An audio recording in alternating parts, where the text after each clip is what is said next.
Everything that you've ever seen about Cuba is a lie.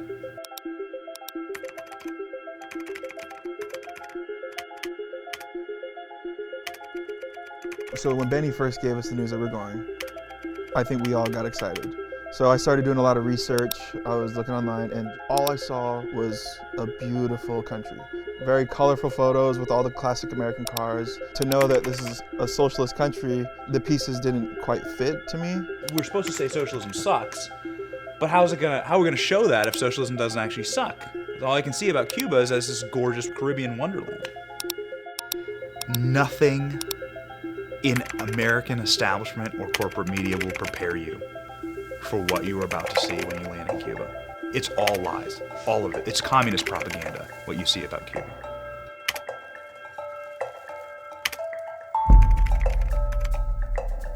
Once we got on the island, going through customs, once we got our bags, then like people came out because we were on the radar, and they go into the back and they're like, we have to take this back and examine it. They didn't like that there was a drone inside my suitcase. Yeah. And because they didn't like that, they took my passport for 7 hours.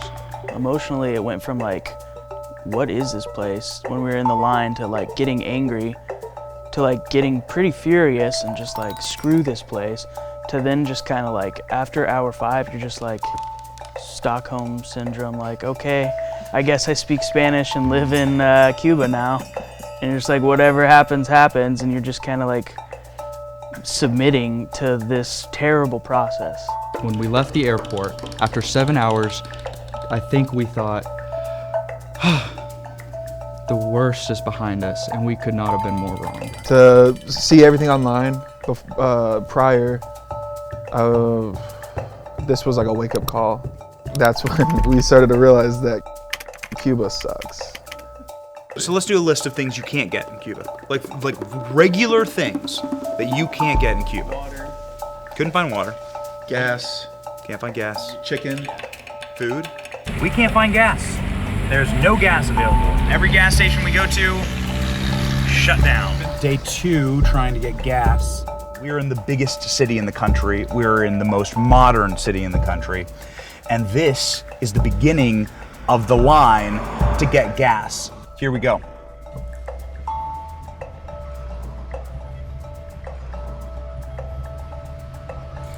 You'll notice people are sitting in their cars. These aren't parked cars. These are people that are sitting and waiting. It is probably 100 degrees outside. You have multiple people that are pushing their cars. Look, these people are pushing their vehicles because their vehicles are out of gas. This is a functioning line. These are not parked cars. These are human beings inside of their vehicles.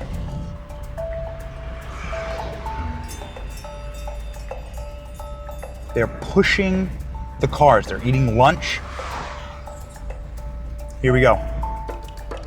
Up there, see that? That's the gas station.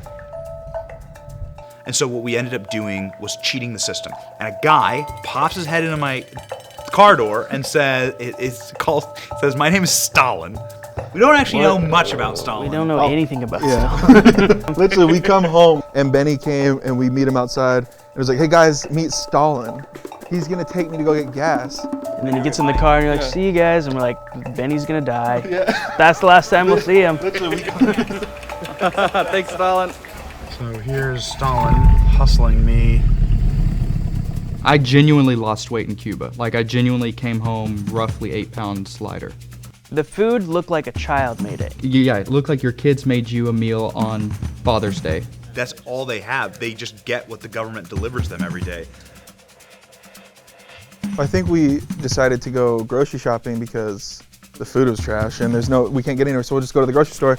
So we drove over there all together. We pulled up to the grocery store and the gates were closed and there was a line down the street.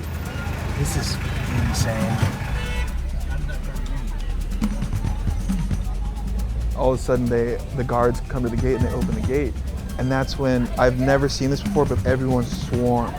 People started running, even people that weren't in line, that were just like in the area, just start sprinting in there because this is their only chance to get their essentials and the necessities to feed their families.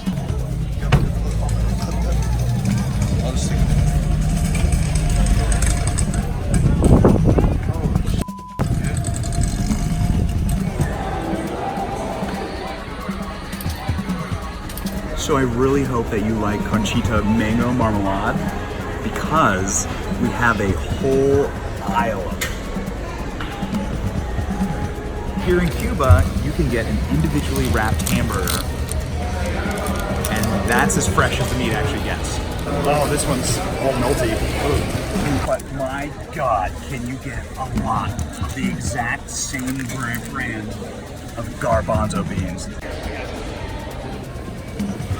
And then after you're done buying all these incredible products, you can stand in line for literally an hour, which is as long as we've been standing in line. And I'm telling you, you probably are not gonna like Cuba that much. There was literally no fresh fruit, no fresh meat, no fresh vegetables, nothing. There was one brand of the things they did have, and the things they didn't have, well, screw you. So, that is life inside of Socialist Pan Americana here in Cuba. Socialism sucks. This area was so developed. All around you, there's just beautiful development. Mansions, by every American standard, mansions. Just one generation, all of this wealth, all of this beauty evaporated, rotted, unsustainable because nobody has any private wealth to keep it up. This is just a block up from the tourist area, and there's so much trash and garbage in the street that it is like the smell is so putrid you can barely walk by it. There's flies everywhere. There's just an overflowing dumpster of rotting trash. It's really gross. You hear it's like a trope. Communism, everyone's equal, equally miserable, equally sad, equally depressed, equally poor. Ha ha ha, it's like you can see it on a t-shirt. No, it actually does suck. Like it actually is that. Like communism succeeds in the crushing of the human spirit and the helplessness and the beaten downness of the Cuban people is one of the saddest things I've ever experienced. I'll never forget that building that me and Josh snuck into, walking around. This is a beachfront property.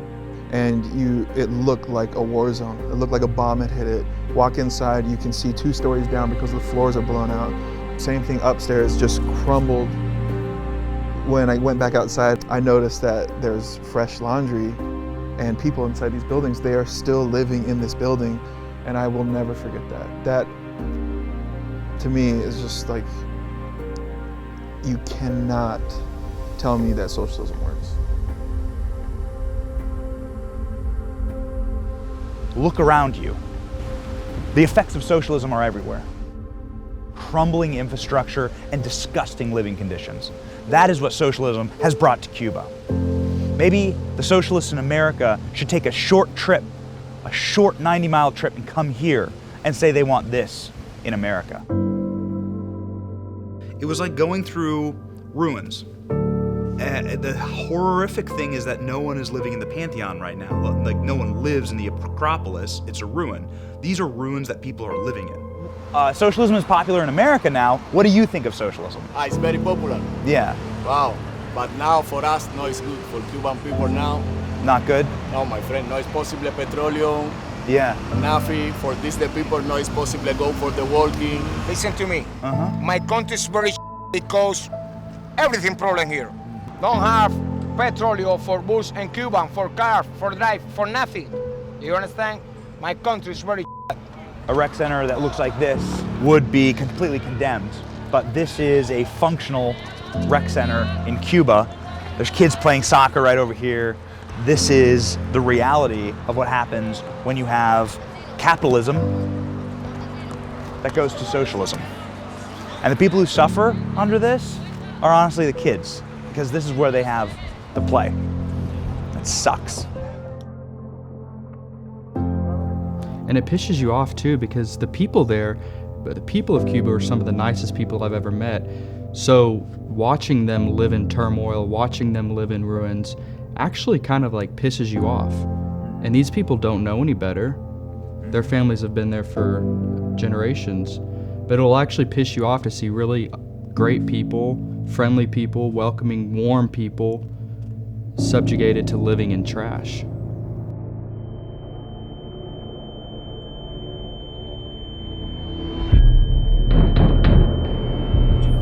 But police are here for some reason. I thought the buzzer at the door would be like police, and it actually was. And now we're seeing what they're gonna do with our cards and if we're going to jail.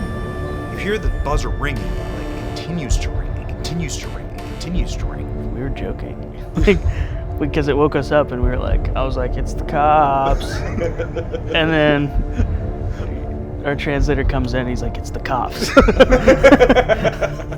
This was an armed contingent of probably a dozen people, one person in a doctor's outfit, and a bunch of government officials, many of them brandishing weapons, that were physically banging down the door, demanding access, and demanding that we leave all of our stuff to them.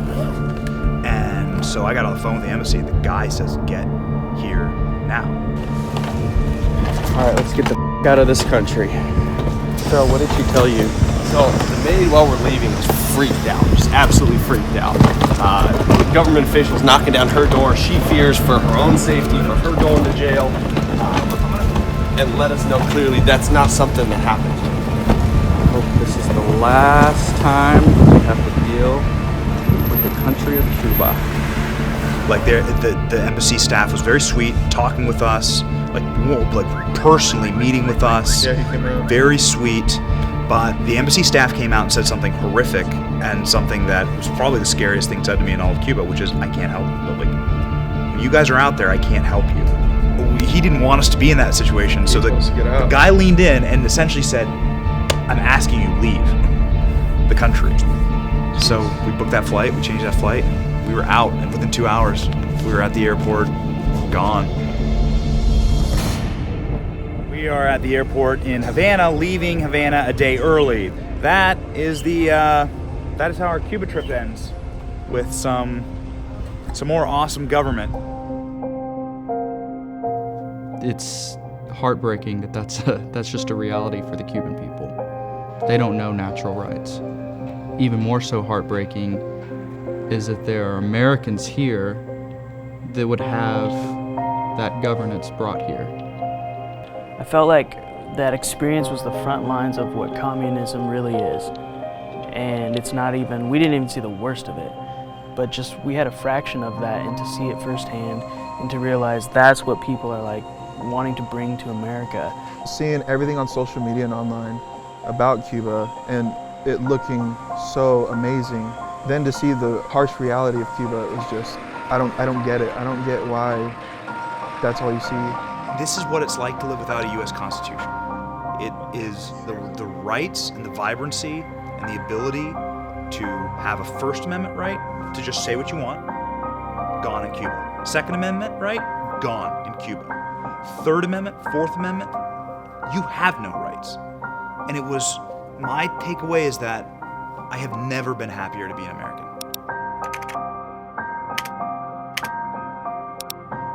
Everything that you have seen about Cuba is a lie.